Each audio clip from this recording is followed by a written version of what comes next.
નમસ્કાર મિત્રો. તો પોલીસ ભરતી બોર્ડ દ્વારા શારીરિક કસોટી છે, દોડ છે, એની ઓફિશિયલ માહિતી આપી દેવામાં આવી છે કે જાન્યુઆરીના અંતિમ અઠવાડિયાની અંદર તમારું ગ્રાઉન્ડની શરૂઆત થઈ શકે છે. તો શરૂઆત કેવી રીતે કરવી, જેને ખાસ કરી નવા ઉમેદવારો છે.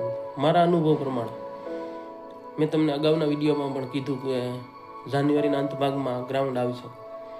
તો જેને આજથી શરૂઆત કરી છે તો સ્પીડ સાથે ન દોડો, ધીમી શરૂઆત કરો અને શરીર ગરમ થાય એવી રીતે સ્પીડ વધારો.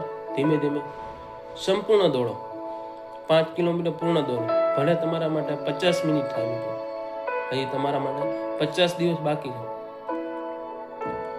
રોજ ધીમે ધીમે તમે સ્પીડ જે અમુક મિનિટો હોય, અમુક સેકન્ડો હોય ઘટાડતા જશો તો તમારા માટે બેનિફિટ છે મિત્રો. એક સાથે દોડી જશો તો તમે એક દિવસ દોડવા જશો અને 5 કિલોમીટર ધારો કે 30 મિનિટમાં કે 25 મિનિટ દોડી જશો તો બીજે દિવસે દોડવા નહીં જાવ.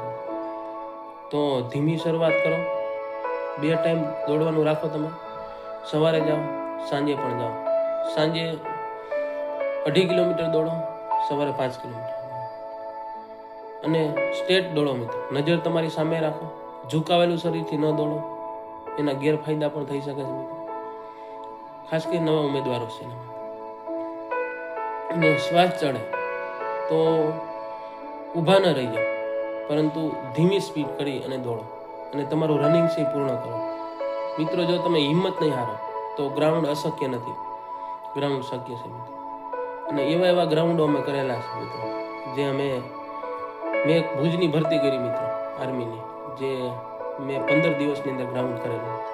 એ 1600 મીટર 5.5 મિનિટ. તો કોઈ પણ વસ્તુ એ અશક્ય નથી જો મક્કમ મન હશે. અડગ મનના માનવીને હિમાલય પણ નડતો નથી.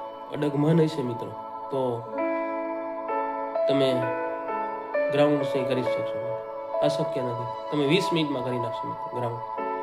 એટલે હિંમત રાખો, ધગજ રાખો, આળસને દૂર કરો અને શરૂઆત કરો.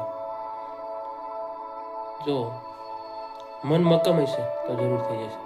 હિંમત ન હારતા, ગ્રાઉન્ડ થઈ જશે. કોઈ પણ બાબતની તમારે ક્વેરી હોય તો કોમેન્ટની અંદર જણાવો મિત્રો. હું તમને જરૂર સજેશન કરીશ મિત્રો.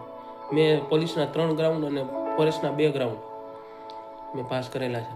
તો જરૂર તમને હું માહિતી આપીશ.